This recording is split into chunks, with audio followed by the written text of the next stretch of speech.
In this video, we have part 5 of what each team should do at the MLB trade deadline. We have the NL Central edition today.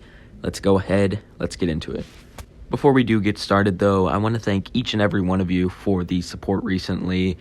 We went from like 100 subscribers to almost 150 now in less than a week, so I really appreciate it. It's really awesome to know that people enjoy my content, but let's get into it. For real this time.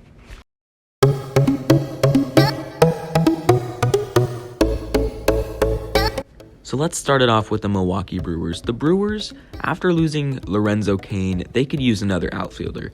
Somebody who could be comparable, obviously you can't really be better than him, but comparable to Cain defensively, and be better than him offensively. That's the reason they had to get rid of Cain, because his offensive production was so bad. So a guy who could be a lot better offensively than Cain. One guy that I think kind of fits this mold for the Brewers is Michael Taylor of the Kansas City Royals. After leaving DC, he's become kind of a whole different player offensively. In DC, he never really was known for his offense. He hit 220, 230 pretty much every year, with the 1 year, 2017, being an outlier where he batted 270. Last year, he finished the year with a 244 batting average with 12 home runs and 54 RBIs. Above average for what he had done his whole career, but this year he's been playing a lot better.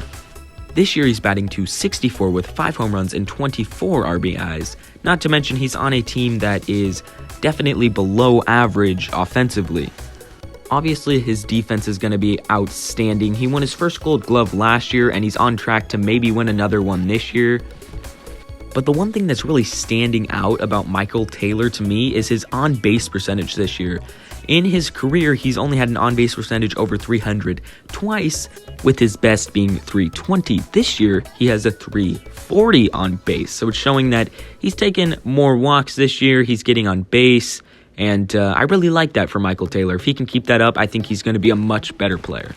In return, I have the Royals getting outfielder Joe Gray Jr. and pitcher Russell Smith. Now, Joe Gray Jr., I really like him. The one thing that I'm not sold about in his game is that batting average. He has a career .211 batting average in the minor leagues, so not very good, but he is an RBI machine. Last year, in 2 levels of minor league ball, he had 90 RBIs, so he can definitely drive in runs. Not to mention, he has some power as well. He had 20 home runs last year, and he already has 12 to start this year.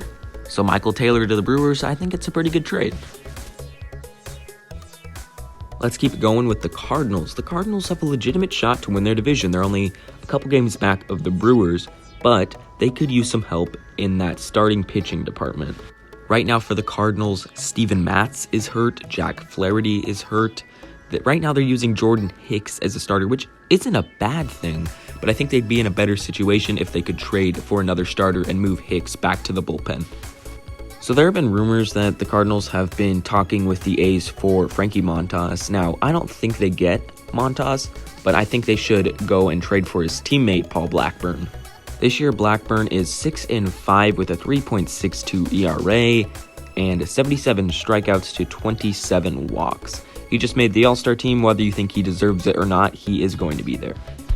Now, trading for Blackburn ultimately moves Jordan Hicks back to the bullpen, and it gives them another reliable arm for October, assuming that they make the playoffs.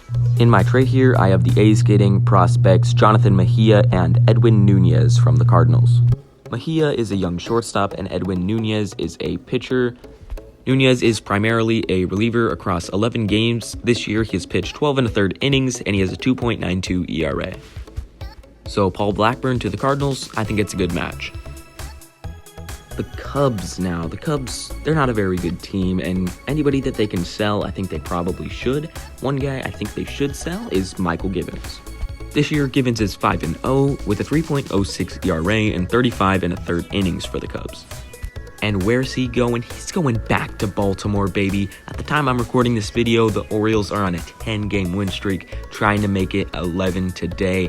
The Orioles, they're going to add to that bullpen with Michael Gibbons. In return, I have the Cubs getting pitcher Logan Allen. Allen's kind of bounced around from team to team the past couple of years. Seems like nobody really wants him, but you're not going to get a ton for Gibbons, so maybe Allen will figure something out in Chicago. I don't know. Now, this trade is extremely unlikely, but I think it's fun to think about the Orioles trading for people. Let's move on to the Pittsburgh Pirates. The Pirates, they're not great, but they've been better than expected. They're definitely not a team that'll be buying at the trade deadline, though. Players on the Pirates that have been talked about being traded are Jose Quintana and David Bednar, mostly. And I think Quintana will get traded, as I talked about in my first episode of the series. But I'm not sure about Bednar. I'm not sure that the Pirates are going to end up moving him.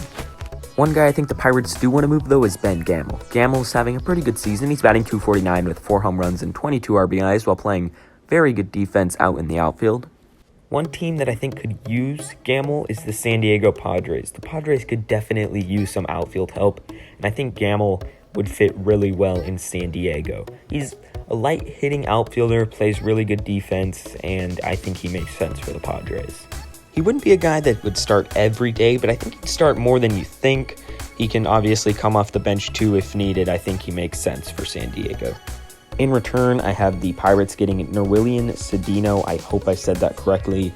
He's a 20-year-old switch-hitting infielder from Venezuela, and in his time in the minor leagues, he's actually been pretty good. I really think he can hit. He's batting .269 in 36 games in A-ball this year. He doesn't have a lot of power. He's only hit 1 home run, but I think he'd be good for the Pirates. Lastly, we have the Reds. The Reds are not a very good team, and they're going to be selling anybody they can at the trade deadline.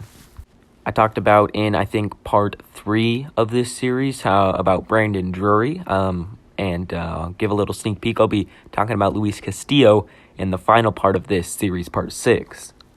Another guy I think the Reds could trade is Hunter Strickland, and just hearing that, you might think I sound absolutely ridiculous, but hear me out. This year, Strickland's 2-2 with a 4.73 ERA, and don't get me wrong, that's not very good. But you go back to his days with the Giants, he was good every single year for them. And even go back to just last year in 2021 with the Angels, the Brewers, and the Rays, he had a phenomenal year. He had a 2.61 ERA combined between all 3 of those teams.